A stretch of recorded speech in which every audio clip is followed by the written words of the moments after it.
Okay, good afternoon, everybody, and thanks for coming to this Q&A session with Jean-Francois Manicom. This is a new format, no formal presentations, just coming along and having a chat about the online exhibition, which hopefully you've already had a look at. I put it in the chat just in case, but also you can have a look at the pictures whilst we're talking about it. Please feel free to ask questions either in the chat or raise your hand and speak, which would be great. I'd say we're trying to run this more as a seminar, so that's great. I'm really thankful to Jean-Francois for coming and talking to Ste about his online exhibition. Jean-Francois is the lead curator of the Transatlantic Slavery Gallery at the International Slavery Museum. He's worked as the curator of the permanent collection of the Memorial Actique at Guadeloupe, French West Indies, which was the first memorial site dedicated to the history of slavery and to the expression of contemporary Caribbean art in the region. He's also created multiple exhibitions since 1998 that focused on the visual archives of slavery and its legacies in contemporary post-plantation societies. And last year, he was awarded by the French Ministry of Culture the Knight of the Order of Arts and Letters. So right. Hi, Bernice. Hello, good afternoon. How are you doing? Hi, I'm just trying to mute this person, excuse me. I know if that's Mitch. Is Mitch? Sorry, I'm going to just do that now. Thank you, sorry. Right, okay, so congratulations again for that lovely award that you got last year, Jean-Francois. Okay, so fire away with questions if you want to raise their hands, or I can abuse my position as chair, but it would be nice if some of you have some questions ready.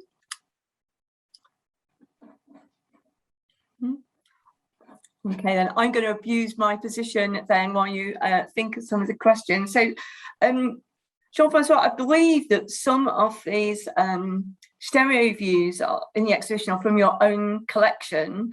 And I was wondering, how and why did you start collecting this particular genre of visual culture?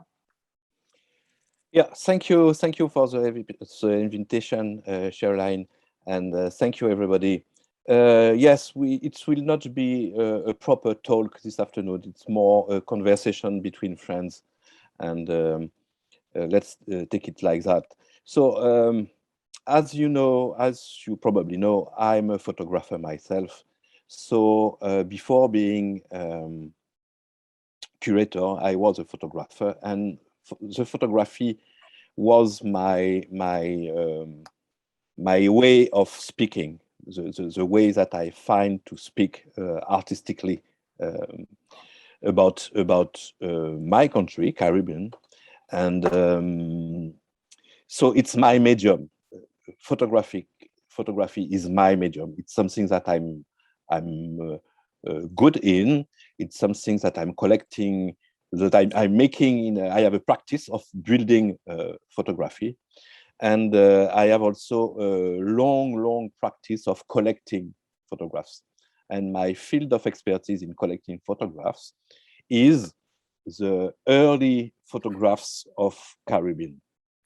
So the very early Caribbean photographs is something that is fascinating for me, and that I think is crucial for everybody who wants to know more about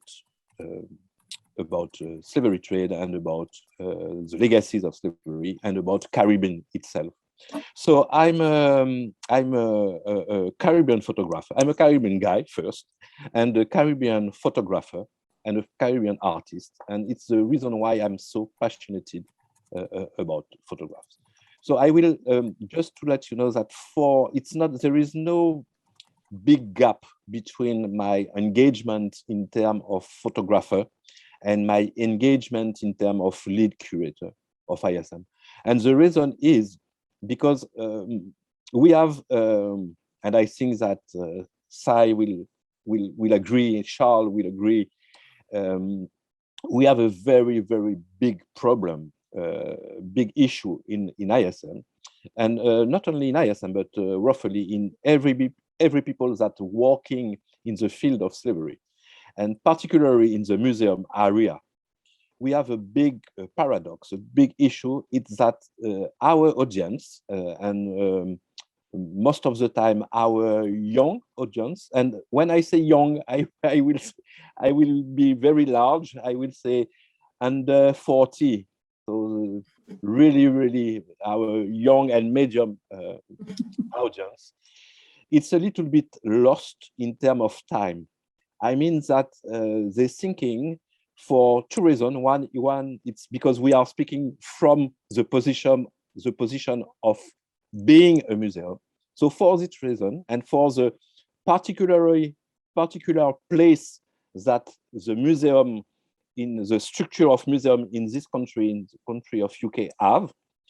So there is this type of feeling that because it's in a museum, it's a very old story. So museum in the UK society, it's often associated to Saxon, Vikings, dinosaurs, very old things.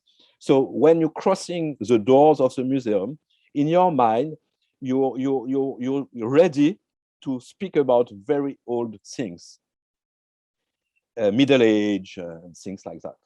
So this is one of the paradox of our problematic, because as we know, we're speaking about very contemporary things. We're speaking about colonialism, we're speaking about racism, we're speaking about discrimination, etc., things that are very actual. And the recent actuality prove as actual can be the legacies of slavery trade and the comprehension of slavery trade itself.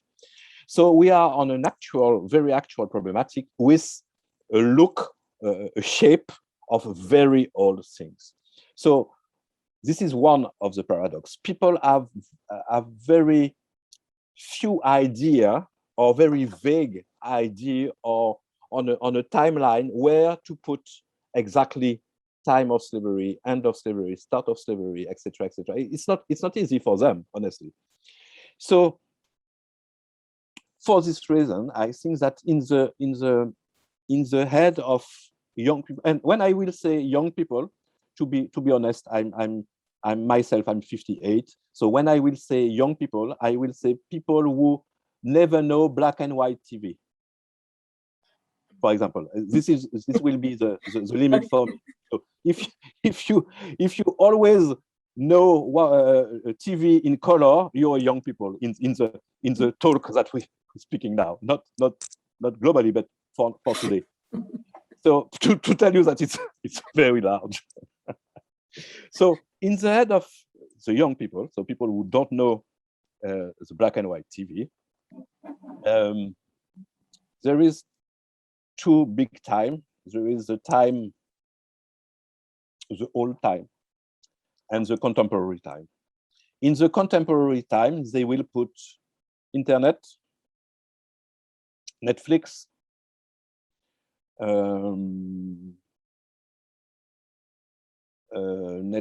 Ryanair, the ship airline company like Ryanair, the fact that you can move around the world for 20 pounds, things like that. So this is in the contemporary time, and they will put photographics, TV, etc. And in another area of time in their mind, there is an old time with middle age,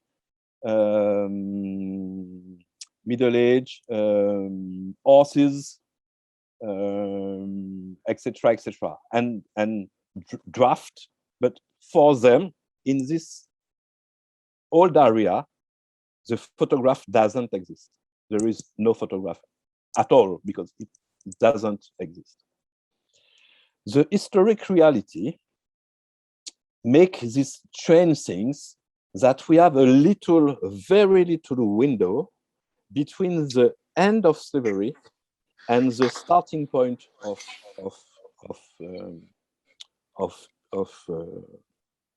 photography history. So in the reality, in the history, on a historical point of view, technically it was possible to have real proper photographs of enslaved people. And it's not something that the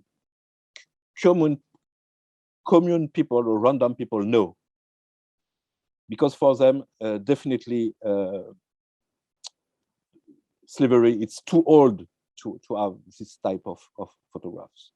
So I will show you, for example, if you speak to somebody, if you say somebody, if you're crossing somebody and ask him, what is your representation of an enslaved body, of an enslaved person or an enslaved body? What is your representation of that? And you can try to yourself, what is your own representation? You actually, that's talking with me today, what is your representation? The first one that came when I say enslaved body, what are you going to see in your mind? Probably, I assume that a lot of you guys will see that one. We'll see that one. Probably you will see that. You will have that in mind. This is the brooks, the representation of the brooks, with all the bodies that you can see here. And this is the often the first representation of enslaved people. So it's, again, it's not bad, it's not good, it's a fact, it's a proper fact that this is a random and global representation of what can be the body of an enslaved. And it's strange, not strange, but it's not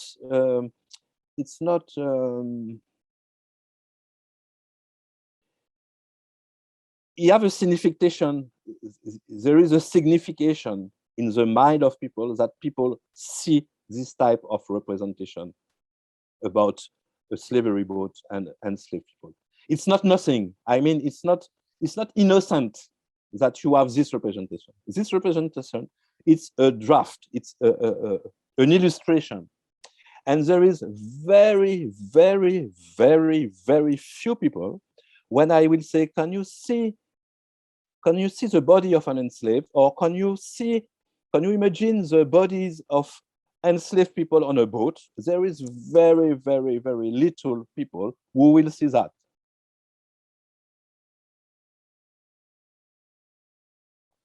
Or we will see that.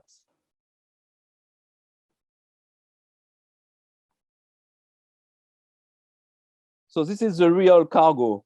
This is a real cargo of an enslaved ship. This is a real one. This is the reality of what's happening. So this is not a draft. This is a proper bloody picture coming from a real boat. I see, I don't know, this bar. Let me show you another one because they are very impressive. That one. So you can see, we are making something with sharing screen. So because it's a sharing images, I don't know if you can properly see the face, the eyes of the people. But when you see this type of picture, I had the chance to see one original of them. There is, as you can imagine, there is very, very, very few of them. I have the chance to see them. They are in UK. Most of them are in UK.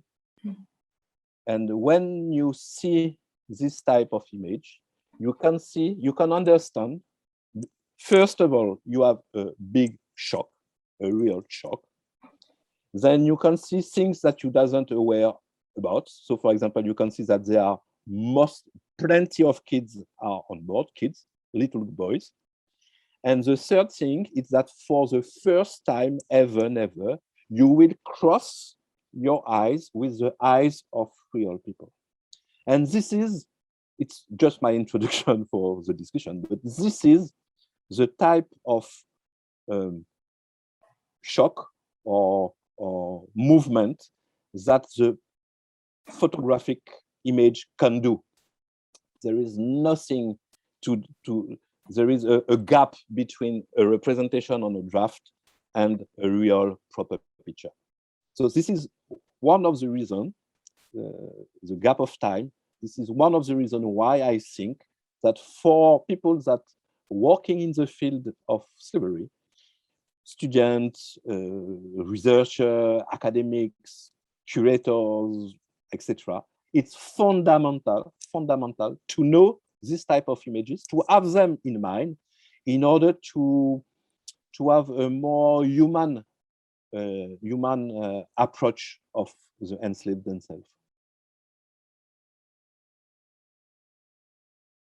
I was just wondering, Jean-Francois, please people just butt in or so I was wondering when were those images taken? Where were they coming from and to, and who took them as well? Those ones you just showed us, you know, the faces. That's amazing. So there is several origin for that.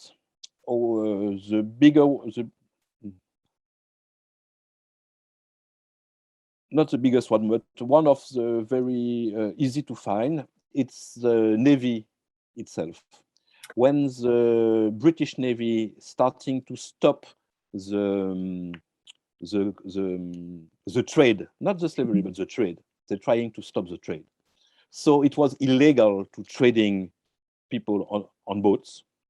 So some of Navy ships, for example, Daphne, London, very famous warships, was making the police on the sea around Zanzibar, for example, on the eastern coast of Africa.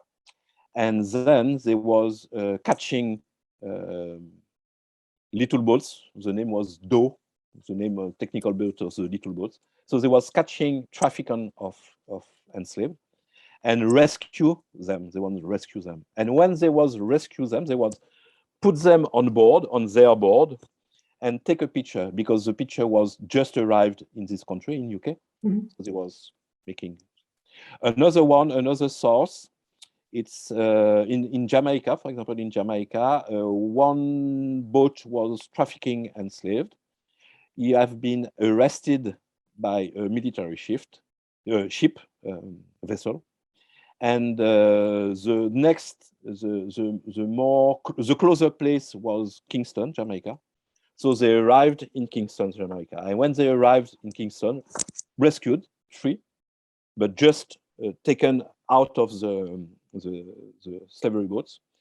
They put them on a pier, and then there is a local photographer whose name is Duperly. It was a French guy, but he became a Jamaican guy, French family, Duperly. And Duperly was the first ever photographer in Jamaica, Kingston, Jamaica. And he made a picture, not a proper, at this time it was not a photograph, it's a daguerreotype, but it was the ancestor of the images. And he make a picture of the cargo, because it was in the news, if you want. And we have this type of trace. So there is this type of trace. Other are, for example, I find some of them in the French Caribbean. Some guys wanted to take a picture because picture was very, very new. And to give you, to give the audience some information, photographs arrived in Caribbean very, very early in the story of human photographs. It's a fact. It's a chance for Caribbean. It's a chance because we can have a big source, not a big source, but a source. But for example, Caribbean was taken in picture before Nice, some county of Nice in south of France, for example, or very, very early in the story of Caribbean. So, for example, to come back to my example, in French Caribbean or in the Caribbean, the owners of the plantation wanted to have a nice picture because photographs was very new and reserved to people with money. So the guy wanted a picture of it's often a horse, his favorite horse. So you want a picture of the horse, but you need somebody to take the horse in order that the horse doesn't move. So you have the picture of enslaved people like that.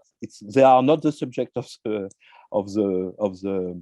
picture at all, because they are not remarkable or not important enough to be in the subject of an images. But the horse is, and they was catching the horse. Or they wanted to take a picture of the daughter of the babies, and the enslaved, it's carry on the babies as the older. The only picture where the enslaved was the subject, direct subject of the photography, was for bad reason often, and was in order to prove that physically they was inferior to other race. So there was racist proof of human scale and racist scale. So this is just a little brief about the adventure of photographic image in the Caribbean. Jean-Francois, yeah, those Jamaican photographs, where are they currently held? Where are they actually? Yeah. Yeah, they are in National Archive of. So they're in the Institute of Jamaica. Yeah. Yeah. Right. Yeah, they are Duperly. The collection of Duperly are in Jamaica. Yeah. They are very, very early. It's around 1840 something. So very early in the story of I'll attempt to see what I can find online from them. Yeah. I can give you the name of the guy, Duperly, and collection Duperly. You can find reproduction in books, I think. I'd be very grateful for that. Thanks. Yeah. Jean-Francois, you were talking about children there. I noticed in one of the stereographs there's there seems to be fruit sellers, and some children seem to be there as sort of fruit baskets. And I wondered if there were many children, because they don't seem to be in many of the other ones, and I don't know if they are in there generally or whether they weren't thought worth capturing. Yeah, the interest of the stereo view. So to come back, this was an overview about story of photography in Caribbean. But to come back to the stereo view, so the stereo view are very popular way to see the world. So if you want, the world globally was very focused on itself during centuries, and probably more than centuries. And when the world starting to open itself on the other part of the world, people made as a business to give other people a vision of the world. So at this time, we're not speaking, there is no television, there is no cinema. So nobody know exactly what we're speaking about. Absolutely nobody can know what it is about. So there is two solutions. You are a traveler yourself.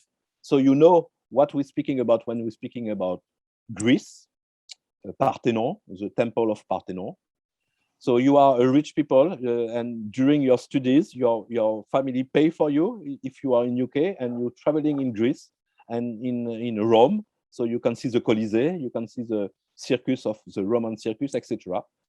in your eyes, or you cannot do it and you just don't know what we're speaking about. So in the starting point of this century, so 1920, 1911 something, companies take this market to show the people, the global audience, who was curious about that, what was the world.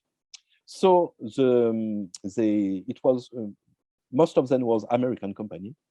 So they paid for photographers, and photographers was traveling country by country, but it can be Ireland, Scotland, because really Scotland or Ireland was very exotic for people living in UK because nobody was traveling.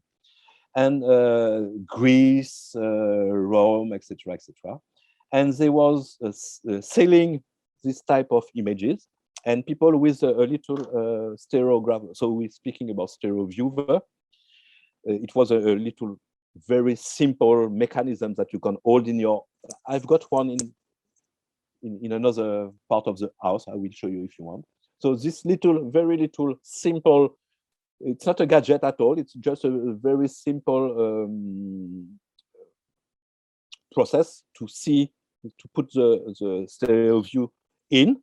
And when you put it in your eyes, you have a real experience of 3D, but a very, very fine, very, very, absolutely incredible experience of 3D.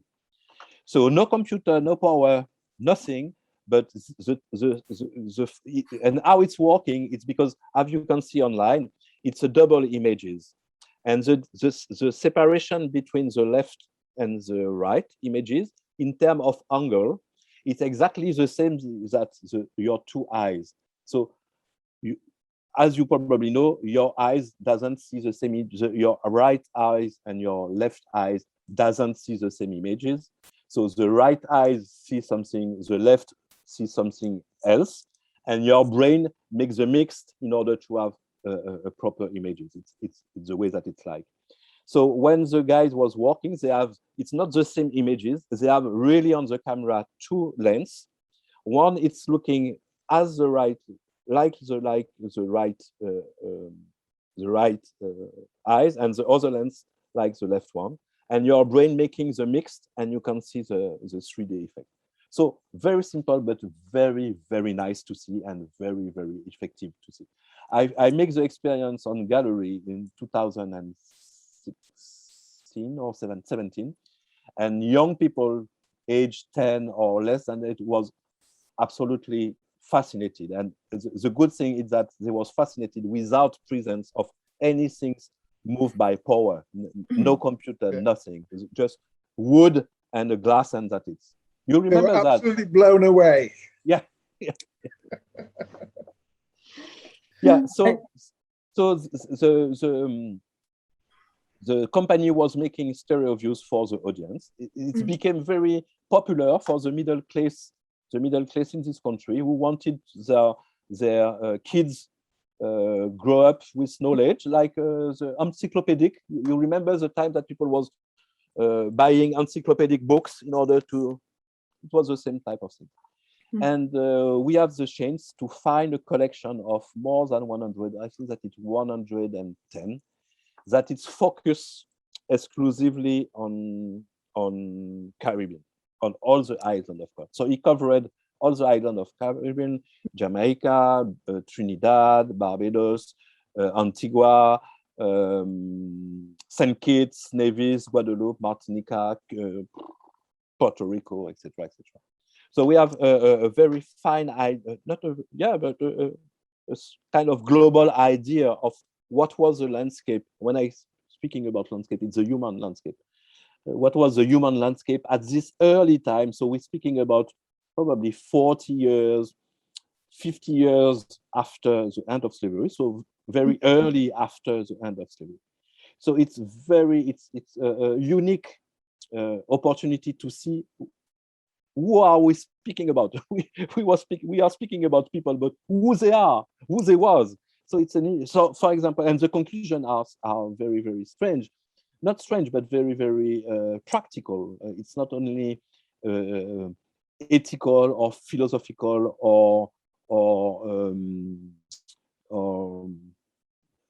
spiritual. It's very practical. For example, when you see plenty people in the city center of Pointe-à-Pitre at this time, the people, the random people, if you can see 200 people on a picture, they are darker than now, for example.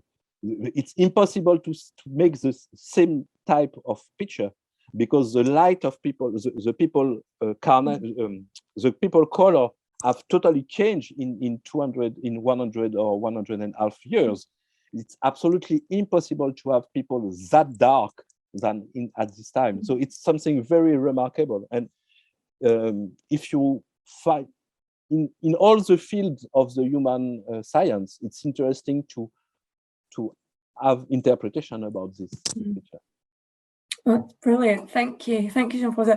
There's Mitch is asking about the place in Jamaica for those photographs. Can you repeat where they are held for? The photographs you mentioned that were held in Jamaica, was it the National Library or the? Yeah. Mitch, it's Yeah. the National Library of Jamaica National they're held. Okay, yeah. brilliant. Yeah. Well, I'm conscious we've come to the end of our time. I find that really fascinating, Jean-Francois. Thank you so much. And I learned a lot about your insight and why you got into this, but also your Stereviews, which is really that. And I just love the idea that we've got all this wonderful cultural history just because somebody wanted to make money out of traveling and stuff. It's lucky for us that someone wanted to make money. At least they are there. So thank you very, very much indeed. Thanks everyone for coming along. But and yeah, the time is finished. It was not 1 hour. no, we said half an hour. You can carry on if you want. Okay.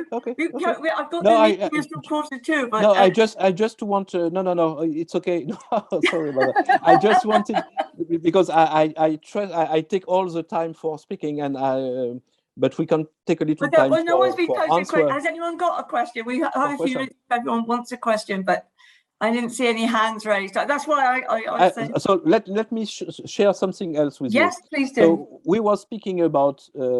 So as you probably understand, I'm really fascinated by photographs, images, and representation of the bodies. And I think that more than picture, photograph, images, we're speaking about the representation of Black bodies, of who are a Caribbean, what is a Caribbean, what they look like, and things like that.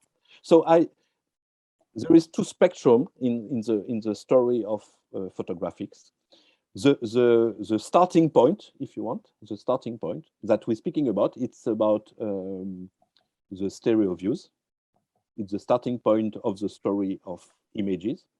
And the last point, the last one, it's what people producing actually as photographers on the field and on the representation of Black body. So there is two spectrum, the starting point that we just speak about, and the ending point, if you want, it's what is produced in the last months of photography. So I share with you the Stereview, and I will share with you now what's, for my opinion, my own opinion, it's the more interesting in terms of photographs and representation of the same field, the Black body. If you're happy with that.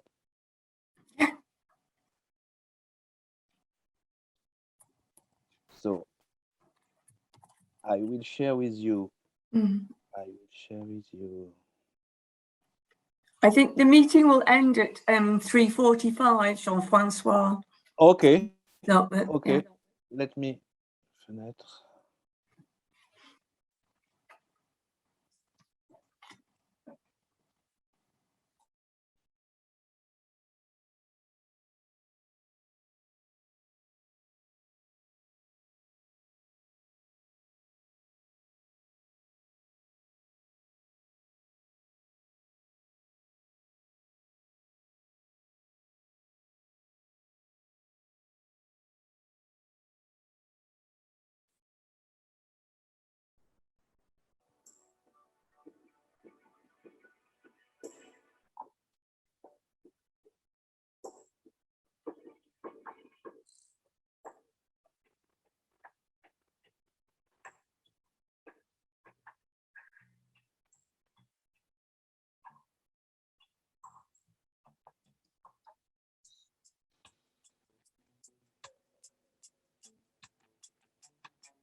Oh, they're fascinating. So we went from a spectrum to another one with all the middle in the middle, that it's a very long story about representation, mental representation, physical representation,